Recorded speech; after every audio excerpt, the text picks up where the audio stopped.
ko non woni problème technique e télévision ara en salmini téléspectateur ɓe fof e téléspectateur ɓe daraɓe Jama TV tout le temps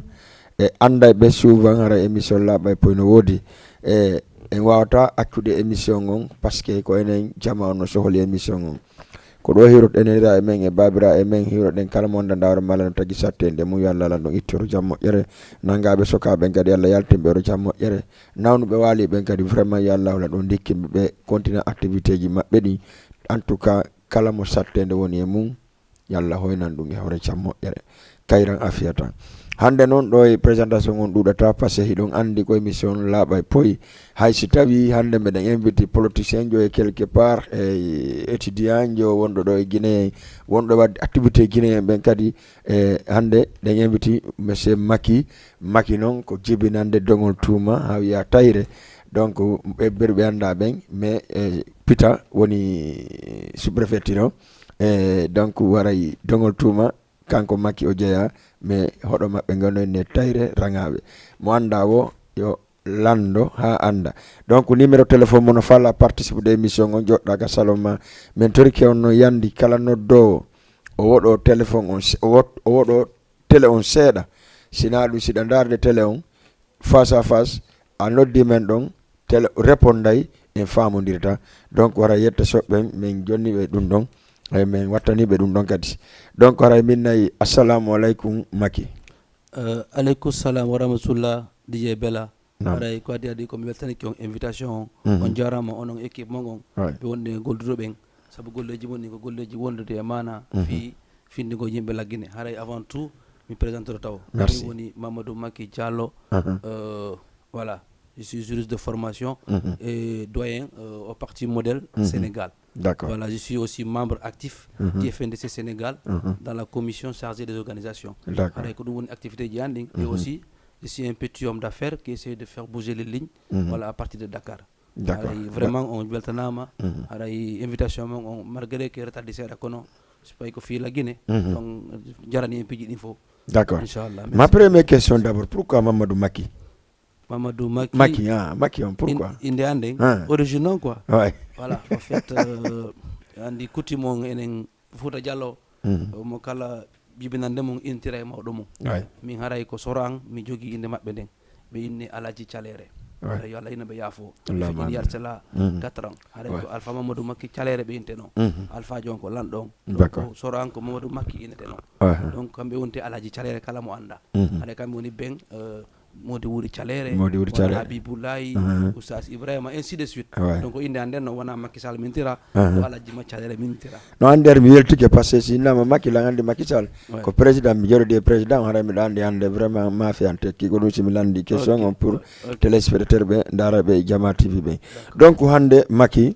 gonga ko wiɗa kon piiji buyɗa rewde mum mais ko membre jo ka commandres ka modèle mais parti modèle on awa mi expliquande est ce que on parti modèle fewndo ino ko honɗum activité o ne wadde par ce que men ala mo nande Macky en fait déjà ko créé parti modèle on ko heɓugol convergence citoyenne fi enen sukaɓe fewdiɓe ɓen par ce que ambition modèle on ko faire la politique autrement c'est à dire ko addi ha modèle créa ko sukaɓe ɓen fof frustration ko heewi e parti ji jandi ɗin kon wawen créude parti pour sukaɓe fi findigol jama on holla guinen ɓen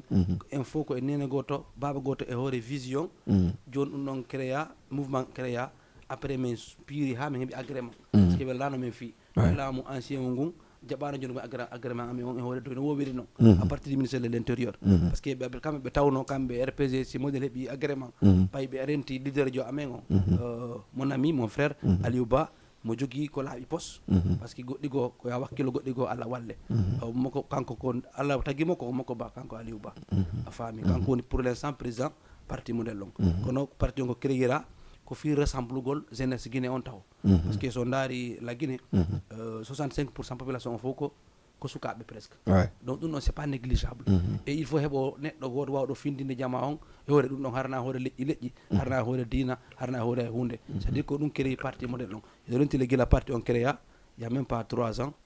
eɗo renti acte on no trajectoire parti on nebota parti on tawe tun déjà et parti jandi donc golle janme woni wadde c'est un parti pédagogique pour faire la politique autrement harna sonko na piro ko hollugol jam an guine hino mérite gollegol guine no mérite gollegol à partir d'une vision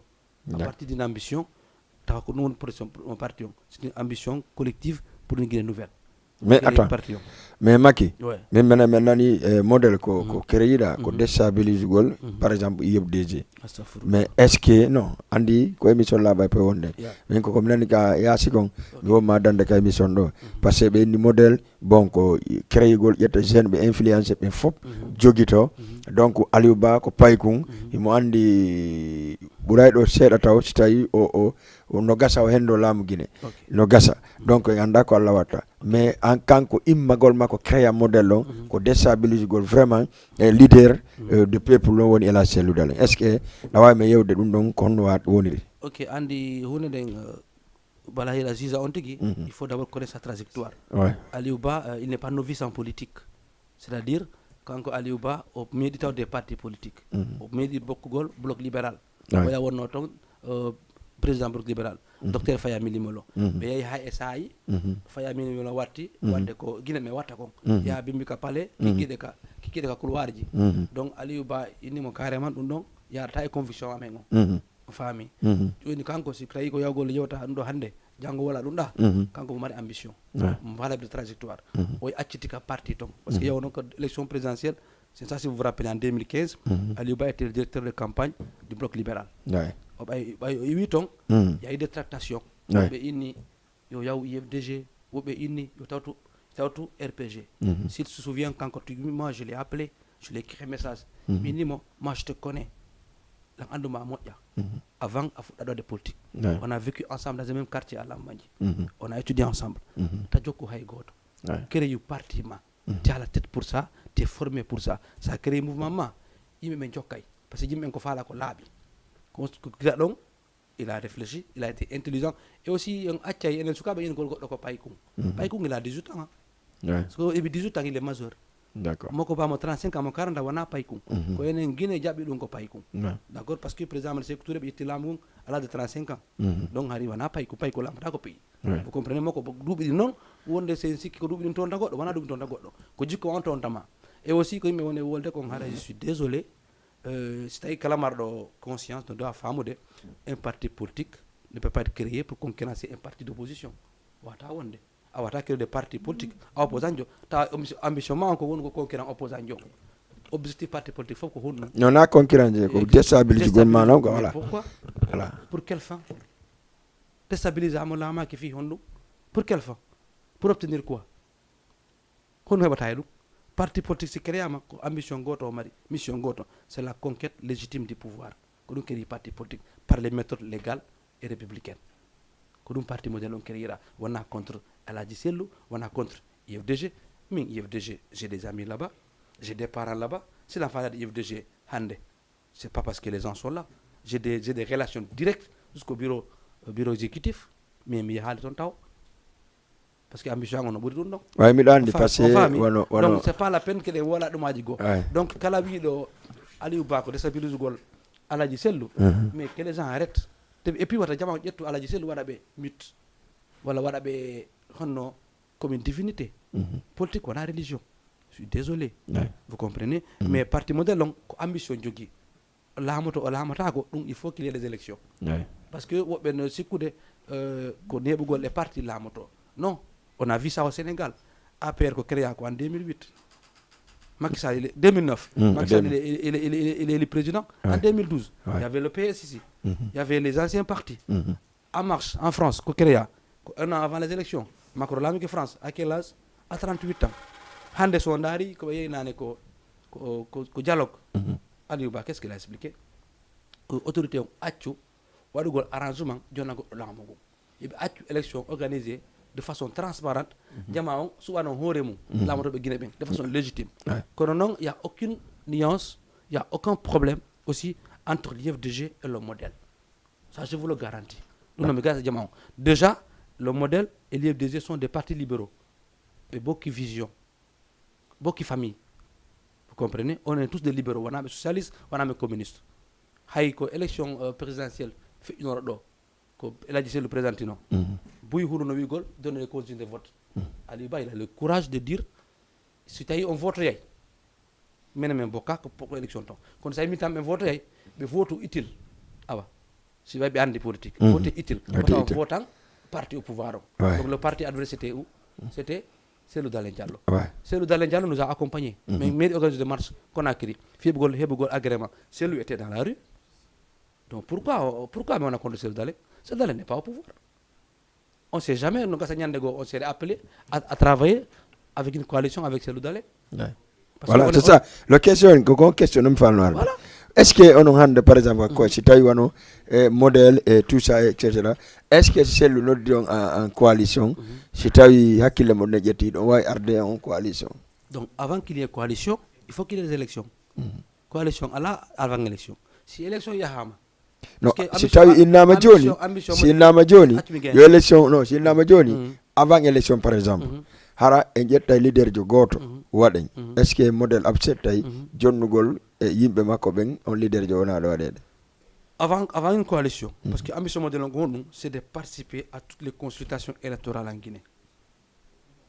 élection waɗa e Guinée hande siko communal siko législatif siko présidentiel modèle participay donc pour maintenant après s'il y a coalition pour aller vers les présidentielles modèle no maɗa ambition participugol maintenant coalition ko discussion vous comprenez min on tout il y a les familles qui se rapprochent c'est des familles libéraux so yi hande au Sénégal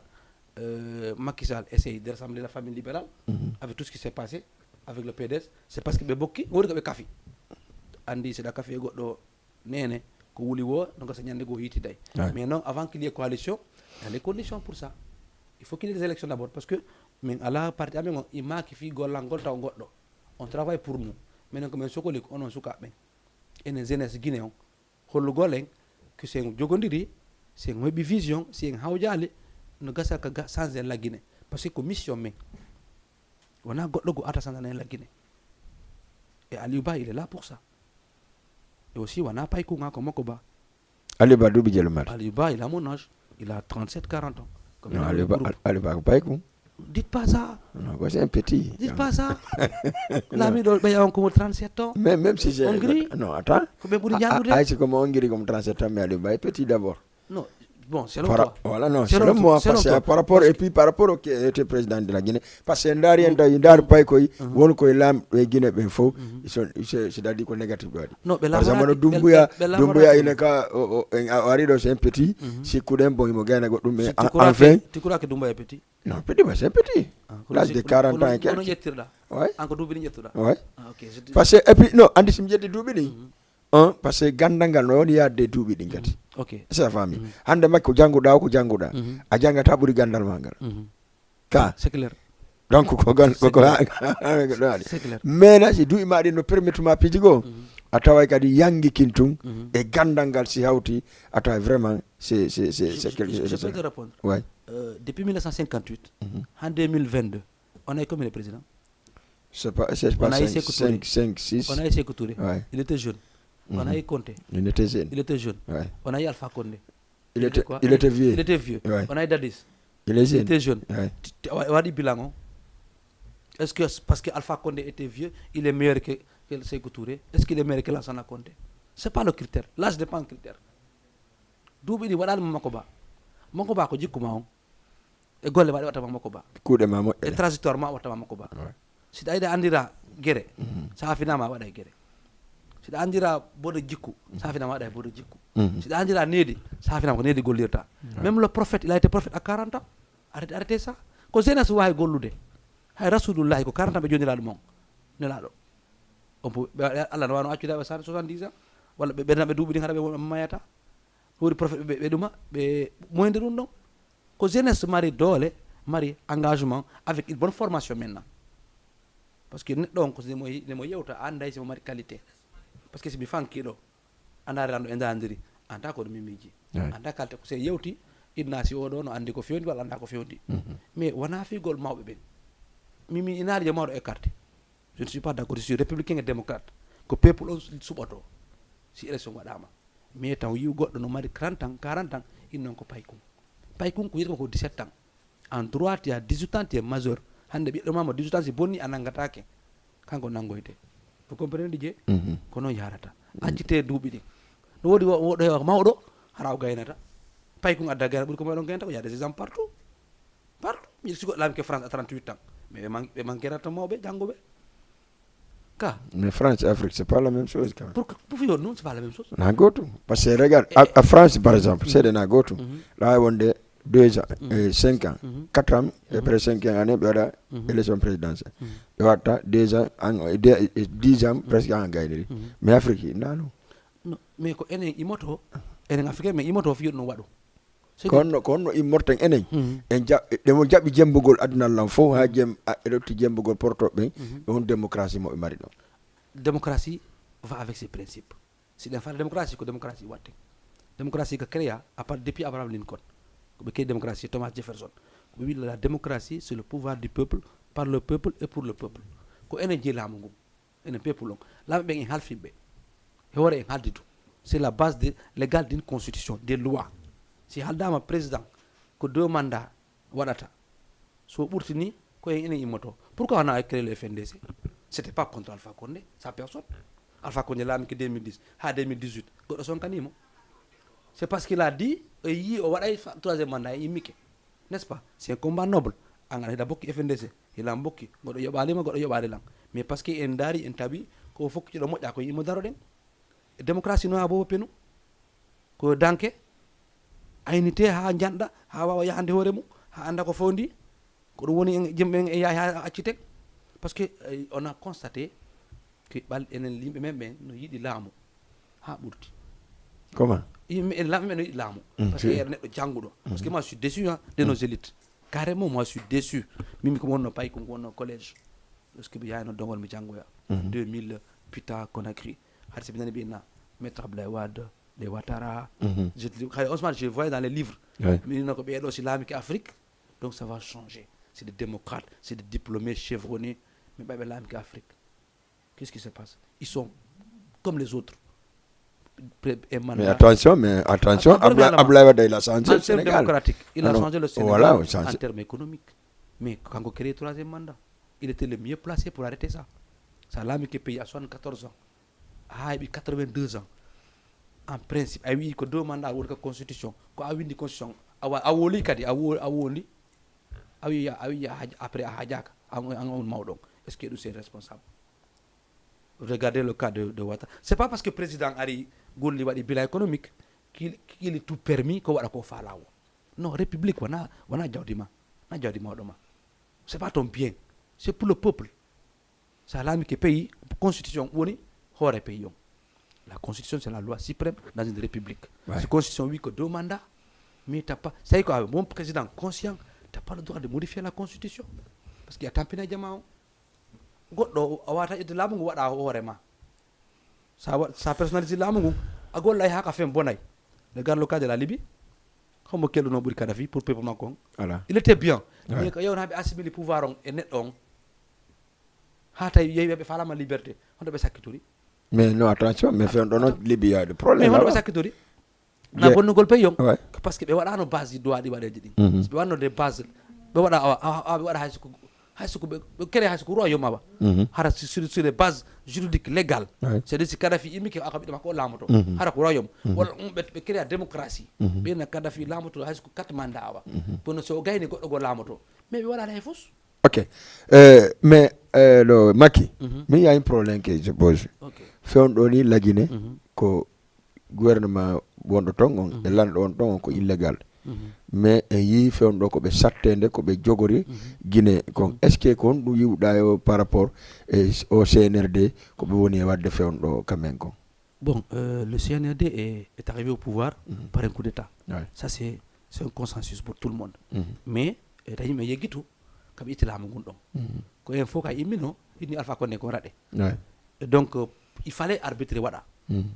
arbitre o hakkude peuple on et pouvoir on il fallait que l'armée prenne ses responsabilités à un moment ils l'ont fait le 5 septembre ɓe waɗi coup d'état kamɓe CNRD ɓe constitue ɗuma équipe ɓe fuɗɗike golle ɗen ɓe moƴƴini charte de la transition fi nde heɓugo ka hunde nden feŋi fi ɓe wawa gollude harana waɗugo ko faala o jusqu'à un moment ɓe créé gouvernement bon gouvernement ko président qui gouvernement il y a une différence entre ce qui est légal et ce qui est légitime légalement ils sont pas légaux parce que on a loi mais à un temps ko ɓe laami ɓe ma légitimité il y avait la légitimité populaire parce que nous étions fatigués de Alpha Condé. Le pays était fermé. Donc ils ont libéré tout le monde. Peuple. Voilà. 5 septembre, presque au jour de l'indépendance. N'est-ce pas? Maintenant, Ariha et Saï, ils ont commencé eux-mêmes à négliger certains aspects de la charte de la transition. Kambetigiri, CNRD. Il y a même des discordes entre Doumbouya et le Premier ministre déjà. Il y a eu discorde. Mais il y a eu discorde, ouais. Mais il y a eu discorde. Il y a eu discorde quand même. Mais il y a une chose qu'ils ont négligée, c'est-à-dire l'inclusion. Ils négligent carrément. Ils sali ils tautabe. Ils créent un cadre de dialogue inclusif. Parce que transition, c'est consensus. Quand il y a tout, quand il faut dire ils ont fait ça à un moment. Mais il faut des dialogue. Il faut des débats de assise nationale. Nous, on a été, mais il y a un FNDC, même plein Tawaka. Non, FNDC. Mais quand même, attends, on revient sur ça. Parce qu'il y a des éléments de Guinée, mais Jamfiki Enen, on no bedo. Ene yaw no bari indi en Tawaka ben fop. Les gens, be windi inde men ha gasi voilà jippila jogo ma ngo sedda caméra ngo be windi inde men wonde man dama Sénégal a été d'accord pour les assises nationales donc il y a do et puis on émission e waday mo do salla jabi parce que dum don no metti men tout le jeune ko won do ko etta kaydi winda e pendant winda buri 500 personnes 1 million de personnes, oui, à Sénégal a été d'accord dans cette assise-là. Il y a Randa, donc à pouvoir, à cause de $4,000, $3,000, $2,500. Donc, il y a un mading, il y a un corrompu diamant. Te diamant, ma anda. Mais fait, on donne un dialogue comme on dit, connaîtement de dialogue, hande be fouti. Mais est-ce que parti il faut participer au dialogue? Bon, à ma connaissance, parti du Bouillari, au dialogue. Parce que j'ai vu le modèle, j'ai vu l'IFDG, j'ai vu certains partis. Monsieur Koubé a tautali, RPG, Arc-en-Ciel. Non, Bendo Bedoua a tautali. Non, I got excuse attaque. Mais Bendo, le parti, parti excuse, quand on excuse, qu'on n'a pas, il a un bon début, on devait juste excuse, mais parti excuse attaque. Le parti, il est guinéen. Ce n'est pas tous les membres du parti qui sont responsables de la mauvaise gestion. Il faut, en cas de république, on dit, n'a fait gol, RPG bonni, ou on a gila sommet, ha ko il faut bonni. Non, là, il n'y les postes responsables, les ministres, les directeurs, ceux qui ont mal gouverné, ils n'ont pas des solutions à faire. Ils n'ont pas de quand le parti, on ne fait pas beaucoup de choses. Parce que le parti demande agrément, mais demande le droit d'exercer. Enfin, je ne suis pas leur avocat. Mais on est d'accord avec tout ce qui est socialiste. On a RPG et tout. Mais enfin, mais en Guinée, on ne peut exclure personne. Il faut dire. Enfin, dialogue, par rapport, je reviens par rapport à Dakar. Ça a toujours fonctionné comme ça. J'ai fait 3 ans de mouvement. J'ai fait partie de la commission, de ceux qui ont écrit le mémorandum, de ceux qui ont voulu choisir ceux qui nous représentent. Mais il y a des gens parmi nous, qui ont un intérêt général. Voilà. C'est des. En fait, c'est des. Je suis désolé, je ne voulais pas dire le mot. Mais anda ko non woni si ko sayti fo marsi mo kala heba ko mum kon wodi be tum faala be jikagol alors que enen be noditi en docteur makala était là on peut mais yey mais wino sen yahi be ko ine il faut yahi yeddemo en faalira kani en nalen tawaka kono en faalira kani voilà si tayi waday wadata no duwira n'est-ce pas on est allé avec respect avec considération on a pris la parole en jonni c'était Idi Bari Aliou et Badiane et sika non point de vue men on enen en salaki dialogue wada kono wana siga o dialogue do par exemple ambela mi wata de ka suduma mi piya be nguma mi piya be maben suna suduma dum mi warsi mabe mi ara min ya acana ara nyaawali min men d'accord dum do on est parti tranquille maintenant be dogude do jinda ina na wondi e lam wonda e lam kambe buri en tardinde on est exclu du processus électoral depuis combien d'années? Ça fait 2 ans, 3 ans. Depuis 3 ans, on est exclu. Côté qui on n'est pas représenté, on n'est pas écouté. Et pourtant, ko enen Guinéen du Sénégal ɓurɗuɗude Guinée extérieur fop parce que on a un combat à mener ici. Il faut organiser den hakkunde men, il faut yewten hakkunde men yaɓe ɓe ikkine yeeso qui sont représentatifs, qui sont responsables pour l'intérêt commun de Guinée et du Sénégal. Hande hay kayde heɓata ɗo, vous comprenez, hay carte considère ma on comme 2 ans ɗum hay nokko ala sina Guinée. T'as un problème de passeport, il faut yeba passe yaha Conakry fi passeport, alors que Sénégal tu as Tambacounda, tu as ton passeport. Illahi. C'est lui tu as ton passeport. Akedogo. Ziguinchor tu as ton passeport. Ouais. Enen gonduma finete. Jono enen yi expérience of il faut enen be en doit yitude en fop kadi. Enen wonno be do ben parce que ko se yitidi tum en yewti e hore en feppi si marchinen. Il faut yitide waden organisation jano, waden délégation, ma enen hore men Conakry joni. Tay nelu goddo. Waden délégation winde memorandum bien ngata en CNRD. Inne menen Guinée du Sénégal, nous constituons la première région à l'extérieur. CNT wadama mais en tawaka. Gouvernement en ala membre. Donc on n'est pas représenté. C'est un contenu ni be wada processus électoral harakati en tawaka. Wala si be tawni en be ara be responsable yere be fa lawo parce que on a nos problèmes binindo. Ils peuvent venir au Sénégal recenser 25 000 personnes alors que nous constituons 3 millions de Guinéens. C'est pas logique. OK. Maki. Question mo merata don. Be hore eme. Wiyabe ko be woni hore men. Parce que de mari président moy Guinée enen Fouta Diallo. Hiɗen mari président union guinéen fof kafi on ɗon. Hiɗen mari vice président kadi la même chose. Mais addi ɗo joni soɓɓundu est ce que wona ɓen duwano darade lita fiyo fof hunde wodre par ce que ko sabu ɗum ɗo ɓe waɗira éli en tant que président moy guiné walla président union et vice président surtout le président de jeunesse union au Sénégal parce que kanko guirol moƴƴo molanaɗo ko doit wadde e jeunesse guinéen on est ce que na ɗanagol maɓɓe seeɗa woni wadde ɗi probléme ji enen guinéen on en ala rassemblade no farira ɗen no kamɓe ɗin organisme ji wiɗa ɗon union moyen Guinée, union ressortissant jeunesse moyen Guinée, basse Guinée, no wodi Guinée forestière, haute Guinée no wodi. Moi j'ai eu à travailler avec ces gens-là mais ngol liseɗa lebbi feƴƴuɗi ɗo mi yi donc parce que ko mawɓe men mi yinniɓe min personnellement avion on hino ɓoylanilan hay ka wiyen moyen Guinée, basse Guinée, Guinée forestière à l'étranger. Mi yinniɓe kamɓe mawɓe yoɓe yittude ɓe waɗna coordination goto ko ɗo ɓurete heɓude doole waɗa coordination des Guinéens du Sénégal parce que ɗo wona fullo nami soso on est tous des Guinéens car consulairement ko winji ton ko bela nationalité guinéenne Macky guinéen Silla il est guinéen ko pourquoi pas hay moɓontire wonen guinéen hunde wotere parce que ɗum probléme on si on va rendre dispersé c'est sendite ke ɗo arandi laamu ngun parce que mi heeɓi probléme kamɓe ɗo ɓeya conseil wonoɗo ko ambassade donc au conseil au conseil ɓe créé no au conseil étranger au conseil politique no wi ɗum au conseil fenade voilà au conseil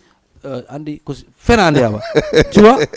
ɓe créé ɗum noon ko déstabiliser jama on parce que ɓe addi ambassadeur policier ɓe daari ɓe tawi oɗo yimɓe wonɓe Dakar ɓe arrangé a parti au pouvoir on parti RPG on ɓe créé au conseil fi jiɓidir ko yimɓe ɓen par ce que yimɓe ɓe ne weeli jiɓidirde par ce que siɗen andi combat on ko combat commun en haɓata mais jama on no sikkude ko somi ɓaɗoyke ton mi waɗi ɗo 3 ans 4 ans de combat j'ai jamais été à l'ambassade sina ñande ɓe winoɓe ɓe réclame ko oya gagné ko sellu gagné j'y étais vous comprenez pour manifester ma couleur parce que mi yiɗa fenade mi yiɗa janfa kono il faut ɓe mawɓe ɗon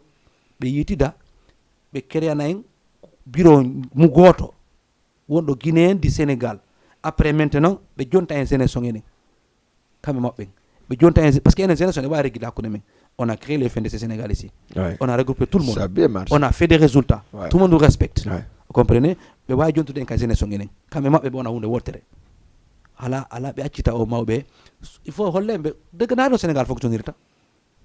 degar comment le Sénégal fonctionne mais est ce que naɓe mawɓe hoore mum sali akkitude ko ɓe duwa jogade kon par ce que hande sa yi mawɗo engagé ke wi wonugo président union walla wonugo président moyen Guinée walla wonugo président jeunesse est ce que wona ɗon probléme woni ɓe sali noddude duwaɓe anduɓe hunde nden nodda ɓe no moddi waɗire numéro men wona conseil ɓawa mo mi wona sage ɓawa mo mais holla on laawi ɗin onon golli ɗon e jeunesse on probléme o no ɓuuri ɗum ɗon ko lawode ɗon kon par ce que ɓen ɗi laamuji ɗon ɓen kono ɓen donigol laamu kamɓe ko no ɓe laamori quels sont les critères ha ɓe laami ko woni golle maɓɓe ɗen est ce que ɗum définit ça si ndeɗa laamo hunde ɓe hollete sa laamiki ko ɗum ɗo woni golle maɗen ko ni watta ha laamoɗa si ngaddu en ɗo koyen copain en bela mi ari ɗo mi yiide goɗɗo en waɗi groupe en inni ko en président si tu n'es pas représentatif tu n'es pas légitime à la popularité honno haare laamago woni tiiɗay ko ɗum woni probléme bon le problème il est plus profond que ça en accita ɗum noon inugolama relation ça c'est dans le monde du business en politique comment ɗo yimɓe wo hikkoto yesso e gayno wo relation c'est pour les affaires moi je suis homme d'affaires mais politiquement représentation nationale ko siɗa mari yimɓe suɓoma hikkoɗa yesso est ce que kamɓe ɗen biro maɓɓe ɗon watte élection hono ɗum désignirte ko kamɓe ko ɓuuri welde fii ko ɓe yittidu kamɓe coordination ji ɗi nayyi ɓe waɗa coordination hunde wotere ɓe ƴetta mawɗo mo ɓe faala o ɓe yina oɗo woni président union ɓe notta enen sukaɓe ɓen en congrès ɓe yina joni sukaɓe men faalira ni ko hono yiru ɗon appuyanen ɓe après so ɓe gayni ɗon ɓe jonta hen jeunesse on kamɓe makko baɓɓen ɓe yina sukaɓe ndaare goɗɗo e mon gollude amen wona président de jeunesse waɗen bureau ji ɗiɗi bureau union du guinéen bureau de la jeunesse de la Guinée au Sénégal ɗum ɗo représente en maintenant y a tout ce qui reste kono tant que ɗen yawde mairie kam aran dispersé yewno ɗo moyen Guinée haɓe président ɗiɗo je sais pas si te souviens haɓe deux président karan ɗum ɓuttiri est ce que ɗum ko laawol wona laawol donc c'est wata muñodirde e wata ya parce que il faut qu'il y ait l'homme qu'il faut à la place qu'il faut si ɗum waɗani e marsinta il faut anda en bela so addama ka émission ɗo c'est pas pour te satisfaire toi c'est pour satisfaire le public qui te regarde mais si mi yekkinama yesso wona fiyinde ande Mamadou Macky c'est pour représenter la Guinée min ɓe invité la rawani Mass Guinée Sénégal c'était tendu hayde no muusi goɗɗo no dilan illan siɗa suusi yawde min siko woni siko fi Guinée malgré ko Sénégal mi jibina ko Guinée mi jandi si woni ko fi Guinée ha si maya mi yahay parce que woni ɗum ko pays an on ƴiƴan nan dogay mi yahay j'étais à l'émission min e mon père Ndofène et Sadibou Fall on a fait l'émission Guinée Sénégal mi yalti ton y avait pas de problème ok hande wotere min naali goɗɗo waltel en vie passé walla fi goɗɗum go parce que c'est la patrie il faut heɓe yimɓe représentatif ɓe kelɗuɓe de qualité ko hikko yesso men avec une organisation par ce que goto ɗum gaynata ko mojjobere watten waɗen assemblée moɓɓe wona mawɓe sukaɓe wona sukaɓe est ce noon ɗum ɗon joni kadi par ce que enen sukaɓe sen darenta e maɓɓe gayta est ce en noddirta entre men ammoy waɗen quelques conférence de presse yewtidden e jama on andinen ɓe en falama e ɗum ɗo change donc ko maɓɓe woni jaɓali ha no daren ko no guerden ene maɓɓe enen e mari option goto c'est à dire le président de la jeunesse il est proche de nous on peut l'appeler convoquer jeunesse président jeunesse on inen sokoli ɓe walla ɓe proposition ji men ɗin par exemple inen président jeunesse on joni min faala ono yon taw yo wontu maɓɓen min faala yo hikkano yesso ko maɓɓen ton min ɗaɓɓa e sukaɓe ko ndaaro sino yoni ko laamo sukaɓen avec vous parce que ɗum ɓurmi expérience sino yoni ko laamo sukaɓen innon ɓeeɗo e ɓeeɗo yo waɗu compétition ndaaren siko min e en bela e siko Aliou siko waɗi élection watte siko muñodir ndaaren neɗɗo gaynowo kino mo jeunesse on maɓɓe wonta mawɓe parce que tu peux pas jouer deux rôles à la fois jamais mi wata wonde payku mi wona mawɗo walla mi wona mawɗo mi wona suka c'est pas possible an ko a diƴe min formation on ko juriste sa adi ɗo jonɗuma honno platine emi andi mi wawata kono sa waɗi musique lawa yamude tu comprends sa joni lanno livre droit lawa interprète lawa janggude sa naɓi lanko domaine affaire mi waɗay mais il faut heɓen piiji wonɗi précis ko laaɓi pos miɗa andi no FNDC on darori ɗo andi ko wonɗen guerɗe nder ton ha heɓuɗen tugale ko jogo ɗum par ce que ko avec conviction en waɗirde ala maɗa toon salaire ala landaɗa toon goɗɗo goɗɗum sa yi goɗɗo e men immoto ɗo 23 heures ya émission mais c'est parce que ɗa yiɗi par ce que ɗa faala sino wori komi wawata siɗa mari équipe ɓiyettolan ɗum ɗo nani ɗum ɗo koni mais sa équipe on fof ko an tum a waɗa erreur ko ɗon fewndi ɗen et c'est dommage parce que nous constituons un maillon essentiel pour la Guinée miijeti ko jeelo e men participer au développement Guinée ko jeelo e men naɓata ɗo 5 000 francs chaque mois multiplie 5 000 francs par 2 millions de personnes pour yawoji Guinée ɗin c'est trop nous développons le pays et en ala représentant c'est pas normal ok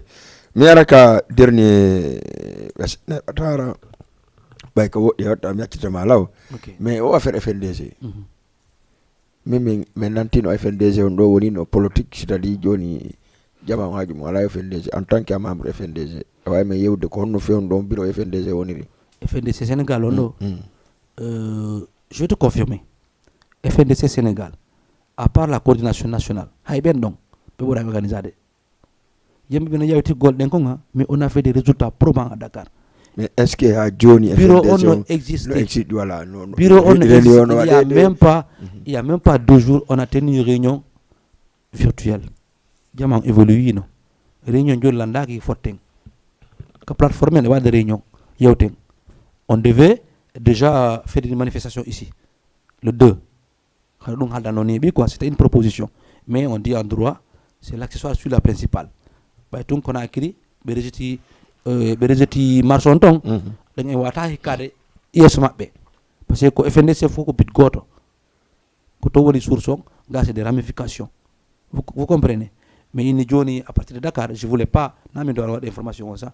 joni vu les tensions au Sénégal parce que ça ne fendo no wuli kati hakunde lamu ngun opposition et guerre élection et fi tabaski on joni acci ha tabaski on fejja hare andi ko no laabi Guinée ton parce que FNDC Guinée be suspendu dum da citale mot d'ordre de grève ça a été suspendu pour une semaine c'est pas le 30 voilà be wino ko si be famotirale le 30 be non ditay jamaon si be non diti on a une obligation de solidarité ko ne woni goltude kono enen Dakar parce que ay renti ay Sénégal be tigi wata yaade marsa place de la nation fiondo c'est des problèmes c'est des chantiers hare men hebi stade partiel on a proposé ça non il y a une réunion qui est convoquée mais voilà une réunion physique kadi harna virtuelle c'est des réunions ene won mambo roben jodda yewten planifié acci attaquer parce que combat on gasali le combat est loin il n'est pas terminé nyande ko yetno be yak badian émission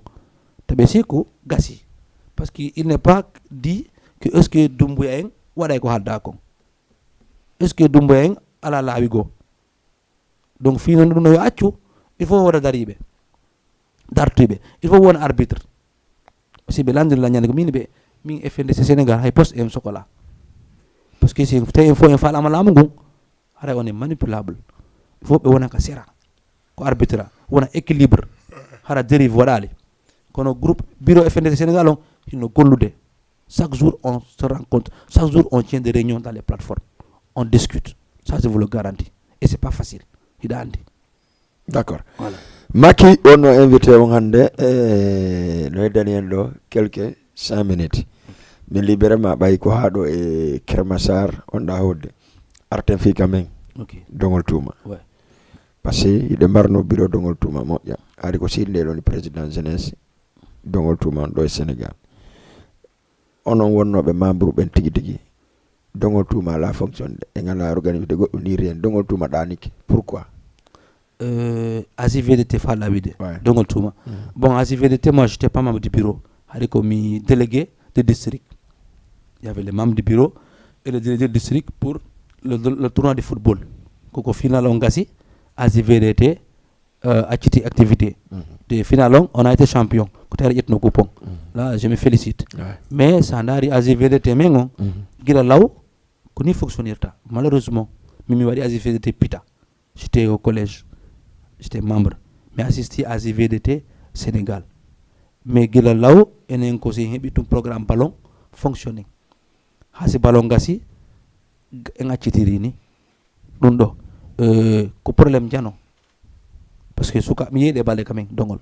j'ai vu la même chose mi ton ASIVDT fando ko sidi wontom président ASIVDT sidi tayre mi yibe foddi don tournoi j'ai assisté à un match mais c'était pas bien c'est pas évolutif c'est-à-dire faut en 2022 c'est wata wadde ko watteno l'an 2000 kon haray e away dutata ko watteno don osmati kon mais ala e marsourde non donc be wadde be wada tournoi ji ballon do mais il faut que jama on dissocia ASIVDT wana sport tout mais je pas nami uda wolde non quoi ko bureau on do ay ASIVDT wana sport tout wori ko wade wadde par exemple ko marché men dongol den do participer de figol gol marché men on do hay ko duso jawa wona ko enen wadi hay ko goddum go wona ay ngawoyi hay ko ledde wona en woncita hay ko lawol mais enen ko ballon tum après ballon si gasi soirée bilan ala hay soirée accino wadde ko awara no soirée accino wadde et puis c'est ngayni golle men bilan ala do si bilan ala wala fuditade Vraiment. Nous on a golle final quoi. No do accude. C'est pas que je suis contre le bureau ou le président. Mais quand non adna évolue quoi. Hande ka hafin dabi de ma golle alanta mo contre andi. D'accord. Donc groupe kambe on bero asiverté ben. Be dano to go réunion. Be wala contre andi ko be golluno ko. Après futto den. Parce qu'il faut futto den. Ko dum duwa en nabirde yeso. Na ko en accitu. Parce que ko fondo men. Vraiment. Donc c'est notre tour, il faut le faire. D'accord. Mais sincèrement on est wadde ko. Est-ce que John bondo président mengon là on fait boli côté Sénégal long tawta on tareni o rien d'absolument donc wara grand sidi dal ko no wirda non ko stay o fala ma organiser ballon en aji vedete no wodi et tout ça. Est-ce que John c'est pas le temps ko jeunesse son kadi rencontre yewta mo si il peut continuer somme mo jeunesse on fala on walla itamo jonna goddo on continue to blo andi association on a fait nyeddo goto on a fait la birum goddum c'est abi non lucratif mais feno watte bureau on en wa précisude hande kadi fi yeso sa lami ke men ko dubi tellama to da ça va résultat continue c'est résultat ala mais ticket parce que c'est pas ton bien famille mais pour ça il faut que jeunesse soit dynamique. C'est ça. Il faut ambela imo da mimi imo ko imo tous les jeunes qui sont représentatifs vraiment may convoquer be bara yiden inembe bay on stay ko ni wawi donc même way fere go yewten parce que son kada ko yewtu c'est yewti gonga yaltay d'accord famille mais pour l'instant il faut les jeunes influents qu'on se lève qu'on les convoque be artira bureau be wada bilan ko be golduno ko maintenant daren sen continuer mabbe sina dum be wona assistant enen ka jettere lew on fait autre chose mais sen jodi ko kala inni ko président on do habbi ala yi marsata parce que président wala salaire en yobatamo en anda sina budi makko woni finance da point ah oui ok kon dum barda ko conseil à jeunesse guinéen ngon way no dirde ha prochain rendez-vous kadi makki excuse-moi je suis pas rhumé jeunesse guinéen Sénégal long je vois be wakili be gollay ils sont dynamiques mais ce que be la bay kaydi surtout ça d'accord jeunesse mengon yo la bu kaydi parce que noga saka recensement wada ko neba sa la kaydi recensement tako sa recensement ki a votata ala droit haray asubata ko lambe mabe jeunesse on guinéen fop toute la jeunesse guinéenne y compris pas que Putalabé toutes les 33 préfectures ko il faut un aroko ambassade imposer mbe que nous existons en doit recenser den doit habude kaydi den doit habude ko votirer den doit décider et aussi qu'on soit exemplaire ça y est FNDC wadi marche tatinay hay mbouson en bois kaleide parce qu'on a été organisé on a été sensibilisé on a média dit vous devez jouer ce rôle vous devez inviter les personnes de ressources sensibiliser jamaon parce que c'est la jeunesse qui développe un pays ça y a jon en yaade hakona kiri dabo ya passeport e yaade ka ambassade do c'est yono yidembe e wata hande ka hakona kiri be addangen dam parce que benabo de France persanso benabo des États-Unis bersan na fi en kay wata yobude donc e waade imposer be dum don prochainement si élection wada Guinée men tawtay wala onon ambassade o wonta do parce que addan do ko digi ame menen vous êtes là pour la Guinée pour les Guinéens pas pour vous remplir les poches be yeto ko joli yobati aba bay matu bay Guinée kan andi il faut yobe may non ko non Guinée yarata il faut yobe be yeto ko joli yobate yote ha feppen tawte ni processus parce que tant que importitade e pas résultat na be lamina mo be fa lawo be wada ko be fa lawo et c'est pas en nous doit accuder je suis désolé mais maintenant on problème Guinée depuis mon grand-père mais yayino c'est mon père qui est là solution hebaki est-ce que je suis obligé dara ko enta habi do on ka heba un problème non bella c'est pas normal il faut immoder vraiment il faut qu'on se lève d'accord merci beaucoup aray Maki vraiment mi weltani kema ko abset da invitation kon la ngande ka tato no wodi ado Kermassar nado donc aray dernier mot a nyalande wonde go ko kombe si salminta ka plateau do waynitoda a nyalande wonde gadi vraiment merci DJ Bella haray mi weltani kema an équipe be wonda gol dubel be haray mi salmina tous mes collègues de FNDC de Idi Bari les madame Diaye les madame Baldé les Badian tout le monde et tous les acteurs qui travaillent pour la société guinéenne au Sénégal le président Ouri voilà les Palaga et consorts il faut me samina be les Oussaz Conté il faut me samina be haray tout fi tay ko fi Guinée so nous dit même ngaray d'accord carrément c'est la patrie merci ala chogu ji jamunda d'accord on fami haray ton ko butu wakilade combat on gasali d'accord le faut que combat on le chemin est long hunde heborta doy c'est la lutte qui libère c'est la lutte qui gagne kontum je conseille à tous les Guinéens du Sénégal d'être ensemble d'être solidaires de ne pas accepter l'exclusion tan jabande kabe be wada e bawo immo den taraden gonga men kan comme disait Bob Marley fighting for your right fami merci beaucoup wonnoɓe darde Jama TV ka émission laaɓay boyi hande ko Mamadou Macky Diallo jibinande dongol tuma kono mi wari noon mi yeton noon o ko ɓiɗɗo monsieur Wuri Thialéré donc c'est pour cela que mi ko ɗum ɗo meta dernier ji ɗin ka wiyewta on hande ko kanko wonno ko invite ɗen ko membre kadi ka modèle ka parti mo Aliou Ba jogui on so nani min Aliou Ba ko paykun kono émission on passé ko ma émission on yewte fi mum ko ma o yewta fi Aliou Ba donc c'est pour cela me gon ko wi kon paykun ɗuuɗa e si tawi tun ɗe jangi hiɗa faami hande kadi jikkuma on jonnima gandal maga jonnima wonugol jano et pour cela c'est yi ka qiyamulayli feƴƴiɗo ɗo mi yayno juulugol min ta ko ɓiɓɓe amen menen e hoore amen jooɗiɗo ɗo on ta ko woni men julde qiyamulayli donc moko ba kaka jikku e ka kuuɗe e ka gandal e ka faamu haray vraiment mi sami yeltanigama moƴƴa haray jonon rendez-vous si Allah jaaɓi jeudi 22h et 23h ka émission ndaroyiɗa animé par DJ Bella Joli lundi kadi ɗe mari émission 14h 15h émission Hotren Fouta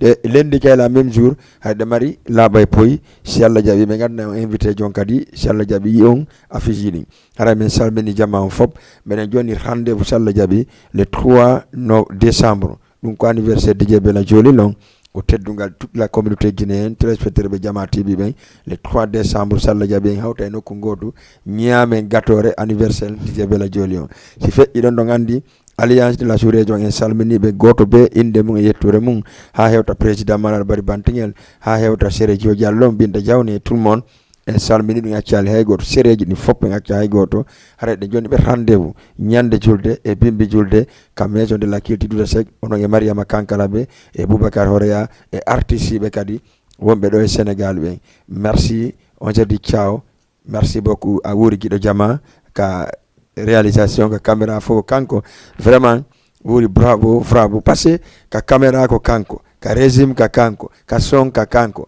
donc haray mi salminima mi weltanikema ka montugol kadi ko kanko petit wattangila donc ta ƴettu fof jonnu men goɗɗum go quoi merci beaucoup on jadi ciao à semaine prochaine ciao